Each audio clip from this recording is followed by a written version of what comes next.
الحمد لله رب العالمين، والصلاة والسلام أتمان الأكملان على سيد الأنبياء والمرسلين، سيدنا ونبينا محمد وعلى آله وأصحابه أجمعين. أما بعد، السلام عليكم ورحمة الله وبركاته. برادران و خواهران موحدم، بارک الله فیکم.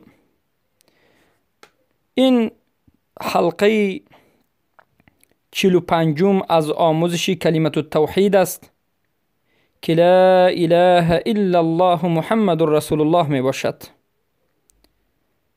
معنیش نیست معبودی بر حق بجز الله و محمد صلی الله علیه و سلم بنده و رسول الله هستند. و در این حلقه باذن الله دلیل ها را از قرآن عظیم و شان به شما ذکر می نماییم که اخلاص این شرط صحت لا اله الا الله است. پس در حلقه گذشته به شما معلوم گشت که چهارمین شرط صحت لا اله الا الله این اخلاص است.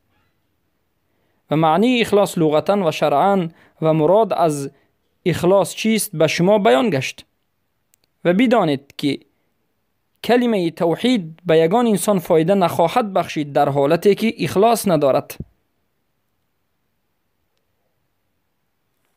دلیل ها در این موضوع از قرآن عظیم شان زیادند، اما واضح ترین اونها یک چند تاست و شاید ما به شما در اینجا 10-15 تا آیت را ذکر بکنیم که همه اش دلالت میکند که اخلاص این یک امر ضروری است و به اخلاص دین وجود ندارد و الله رسولش را امر کرده است که اخلاص را به جا بیاورد و البته اخلاص شرط صحت لا اله الا الله است.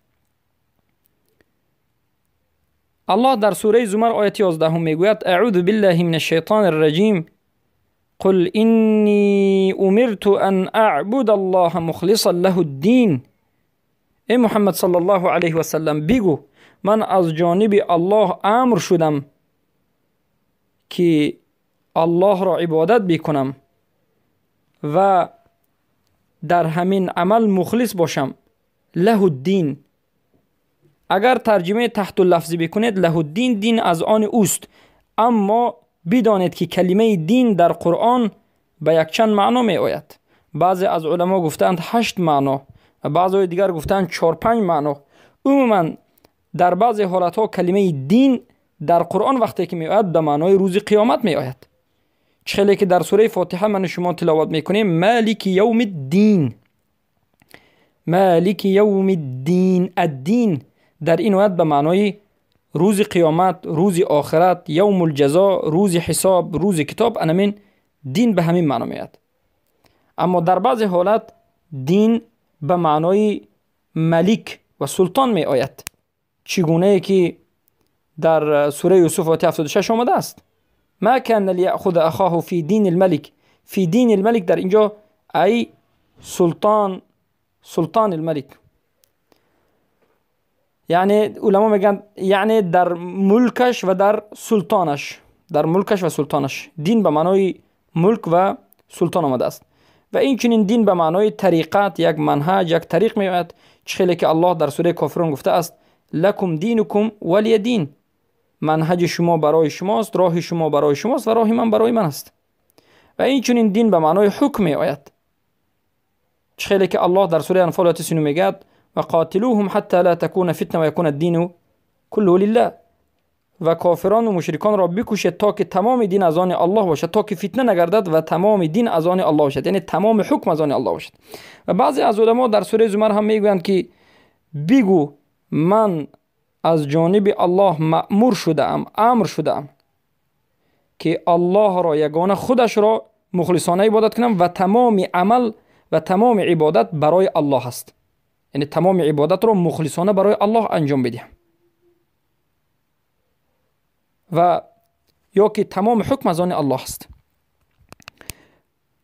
پس این آیت واضحانه دلالت میکرد که اخلاص چیزی امر شده است و اصل امر دلالت به وجوب میکند. الامر یدل علی الوجوب. هر چیزی که امر شده است در قرآن و سنت برای اجرا کردنش و به جا آوردنش، این چیزی که امر شده است این واجب است. پس اخلاص این واجبات دینی است، فرض عین به هر یک انسان مسلمان است. نابودیش نابودی اسلام است.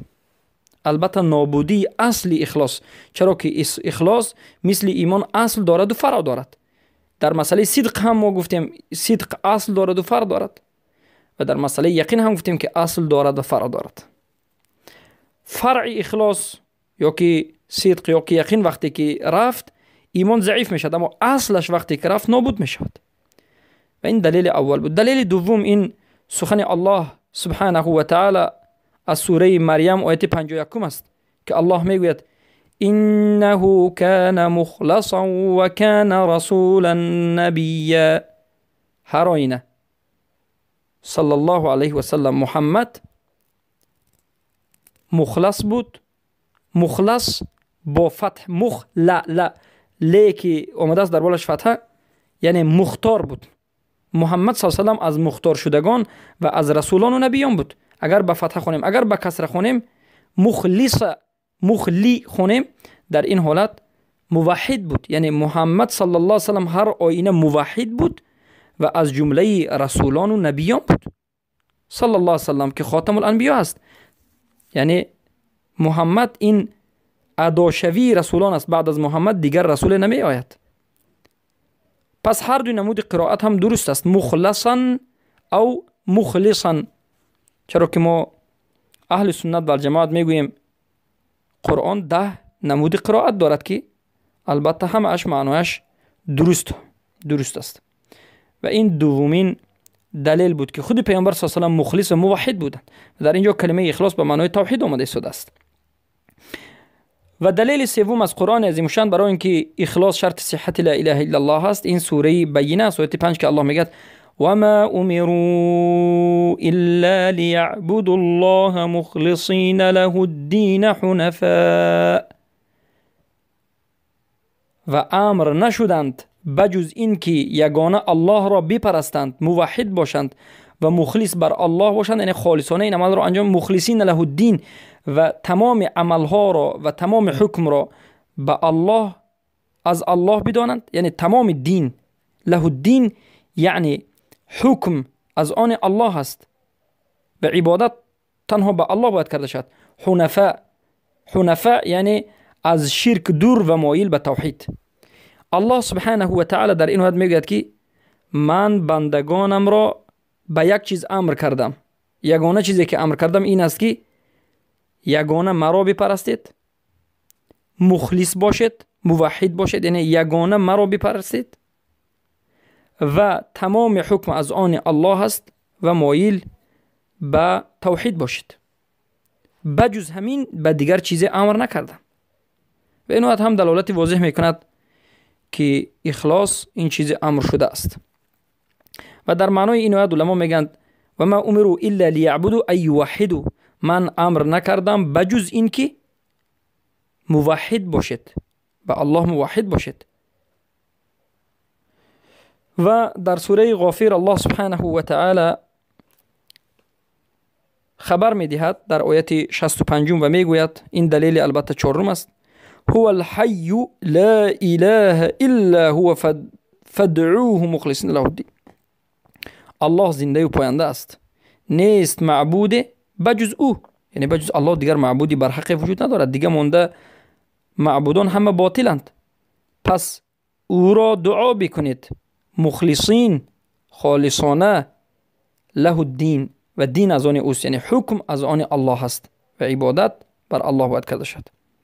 الله سبحانه و تعالی در سوره زمر آیات 14 و 15 میگوید قل الله اعبد مخلصا له دینی فاعبدوا ما شئتم من دونی. بگو ای محمد صلی الله علیه و سلم که من الله را مخلصانه عبادت میکنم و تمام عملم بر اوست. فاعبدوا ما شئتم من دونی، هر چیزی که بجز او میپرستید بپرستید. و البته این آیت هم دلالت میکند که اخلاص این شرط صحت لا اله الا الله است. و سوره زمر آیات دوم و سوم فاعبد الله مخلصا له الدین الا لله الدین الخالص ای الا لله حکم الخالص الا لله الحکم الخالص الا لله تمام عبادت خالص عبادت خالص عبادت خالصه. پس در سوره اعراف آیت 29 میگد و اقیموا وجوهکم عند کل مسجد وادعوه مخلصین له الدین. پس الله را مخلصانه دعا بکنید و دین از آن اوست، یعنی حکم و عبادت از آن اوست. اینچنین در سوره صاد آیت 83 میگد قال فبعزتك لاغوینهم اجمعین الا عبادك منهم المخلصین. شیطان به الله قسم میخورد و میگوید ای الله به عزتت تمام بندگانت را گمراه میکنم بجز همان بنده هایت که آنها مخلصان هستند، ای موحدین هستند. یعنی شیطان بجز موحدین دیگر تمام انسان ها را گمراه میکند و البته بجز توحید دیگر چیز پیشی راه شیطان را گرفته نمیتواند. توحید است که البته این حمایه انسان است از شیطان لعین الرجیم. و این چنین دلیل نهم از سوره آل عمران آیه 152 است که میگد منکم من یرید الدنیا و منکم من یرید الاخره. ای انسان ها از شما کسانی هستند که دنیا را میخواهند و از شما کسانی هستند که آخرت را میخواهند. یعنی اخلاص به الله دارند و تمام عمل را به خاطر الله انجام میدهند. و این چنین الله سبحانه و تعالی در سوره هود آیه 15 میگوید من کان یرید الحیاة الدنیا و زینتها نوفی الیهم اعمالهم فیها و هم فیها لا یبخسون. در سوره ملک هم آیت دوم آمده است الذی خلق الموت والحیاة لیبلوکم ایکم احسن عملا. یعنی الله سبحانه و تعالی شما را در این دنیا خلق کرد، یا که حیات و مرگ را خلق کرد تا که بسنجد که کدام از شما احسن العمل را انجام میدید. فضیل ابن عیاض میگن که احسن العمل این همون عملی است که اخلصه و اصوبه باشد، یعنی خالص به خاطر الله باشد و این عمل موافق سنت پیامبر صلی الله علیه و سلم باشد.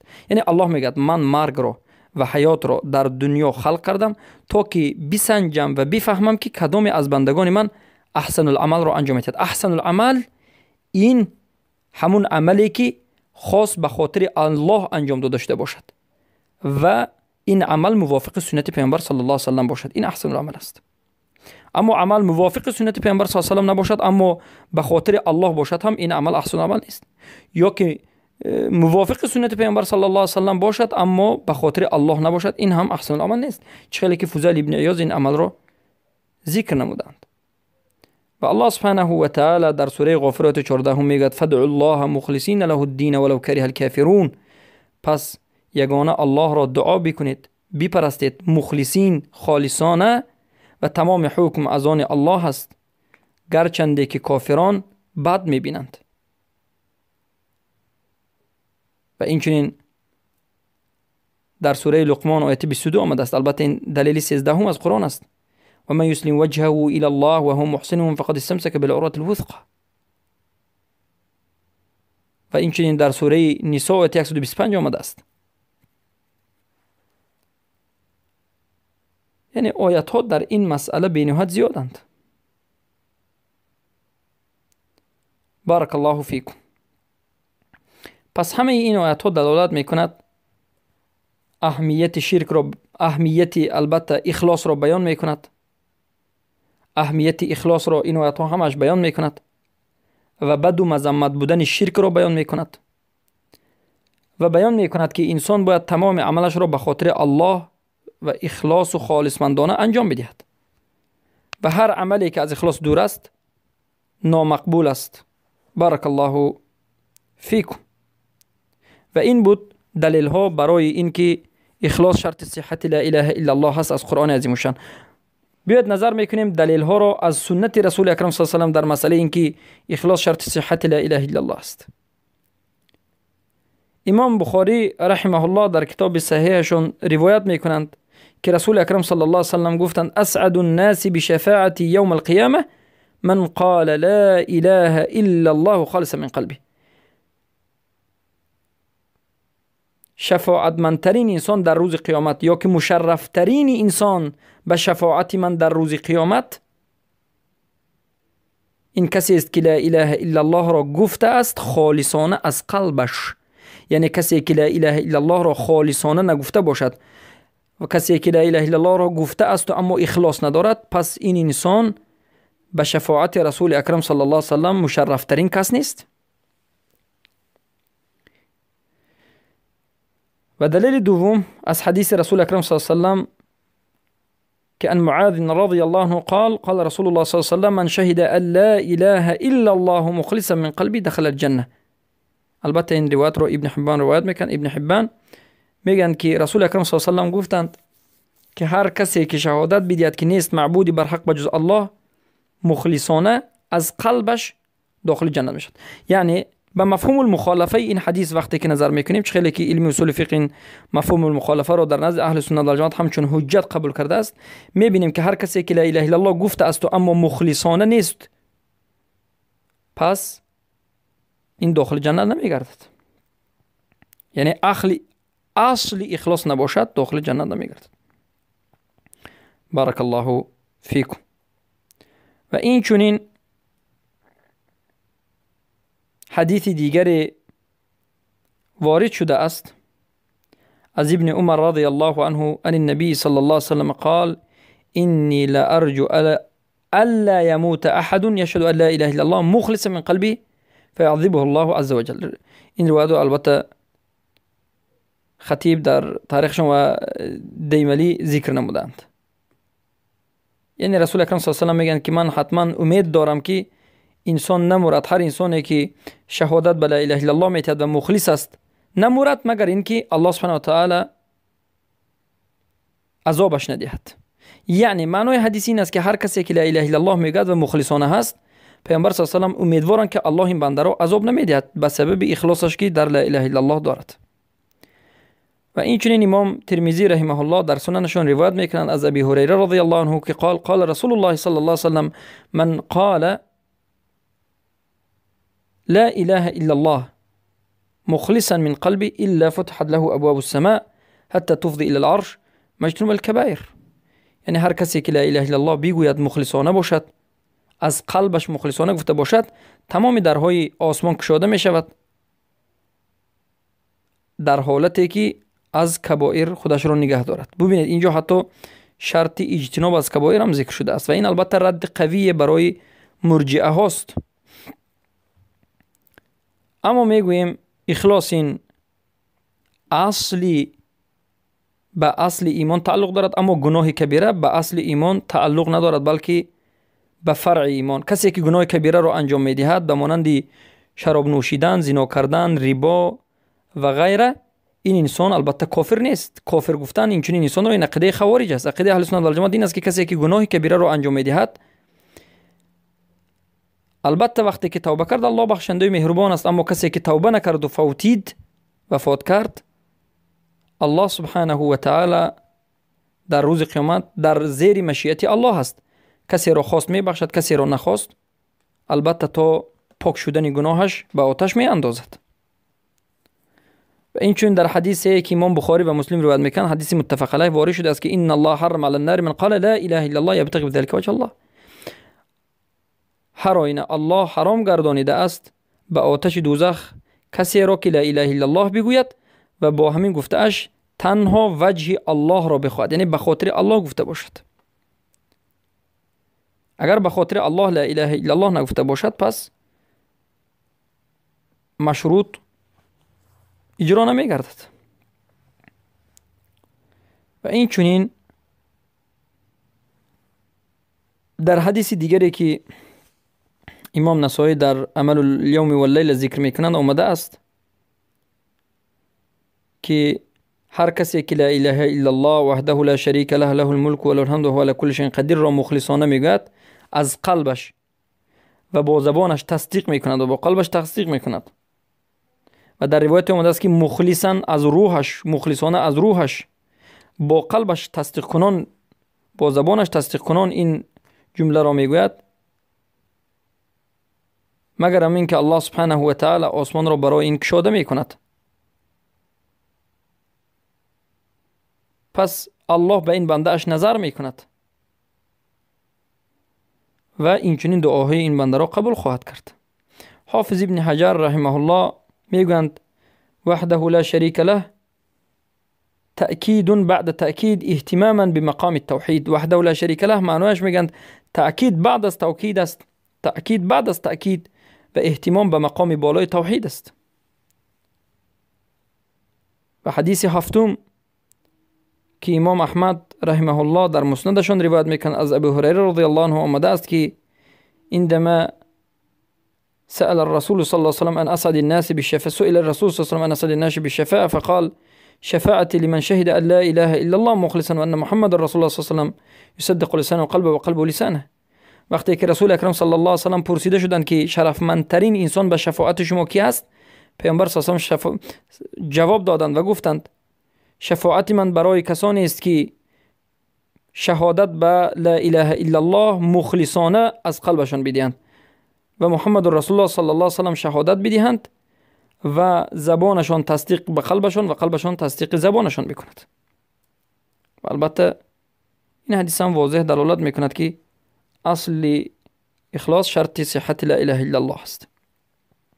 و اینچنین امام نسائی رحمه الله روایت میکنند که رسول اکرم صلی الله علیه و سلم گفتند ان الله عز وجل لا يقبل من العمل الا ما كان خالصا وابتغي به وجه الله. هر آینه الله سبحانه و تعالی قبول نمی کند از عملها بجز همون عملی که خالصانه باشد و صاحب این عمل تنها وجه الله را خواسته باشد از انجام عملش. ببینید هر کسی که لا اله الا الله بکند، گفتن لا اله الا الله این بزرگترین عمل است. پس هر کسی که لا اله الا الله را مخلصانه نمیگوید، به خاطر الله نمیگوید، ابتغاء وجه الله نمیگوید، لا اله الا الله قبول نمیگردد، از اون قبول نخواهد شد. بارک الله فیکم. امام مسلم رحمه الله روایت میکنند که رسول اکرم صلی الله علیه و سلم گفتند به سعد گفتند انک لن تخلف فتعمل عملا تبتغي به وجه الله الا ازدادت به درجه ورفع. ای سعد، پس یک عملی رو وقتی که انجام دادی که این عملت به خاطر الله بود، به خاطر وجه الله بود، در این حالت درجات بالای درجه بالا می رود. و حدیث دهم که امام احمد در مسندشان روایت میکنند این است که ثلاث لا يغل عليهن قلب مسلم اخلاص العمل لله. عموما این حدیث هم دلالت به اهمیت اخلاص و مهم بودن اخلاص در عمل میکند. الله سبحانه و تعالی میگوید، البته این حدیث قدسی است که امام مسلم روایت میکنند که رسول اکرم صلی الله علیه و سلم از الله گفتند که الله میگوید انا اغنی الشرکاء عن الشرک من عمل عملا اشرک فیه معی غیری ترکته و شرک. من غنی از شرکا هستم، یعنی من پاک از شریک هستم و من پاک از شرک آورندگانی شرک هستم. پس هر کسی که عملی را انجام بدهد که در وی به من کسی چیزی را شریک قرار بدهد، من خودش و عملش و شرکش را ترک خواهم نمود. پس یعنی عملی که در اون عمل اخلاص نیست، این خود به خود عملی شرکی هست و در این عمل و در حق این عمل الله میگوید که این عمل قبول نخواهد شد، این عمل عملی متروک است، الله عملی که به اخلاص است ترک خواهد کرد. و این چنین امام مسلم رحمه الله روایت میکنند که الله گفت ان الله لا ينظر الى اجسامكم ولا الى صوركم ولكن ينظر الى قلوبكم واعمالكم. هر آینه الله نظر به جسم های شما، نظر به صورت و رنگ های شما نمی کند، بلکه نظر به قلب های شما و عمل های شما میکند. وقتی که اخلاص دارید قبول میشه، وقتی که اخلاص ندارید قبول نیست.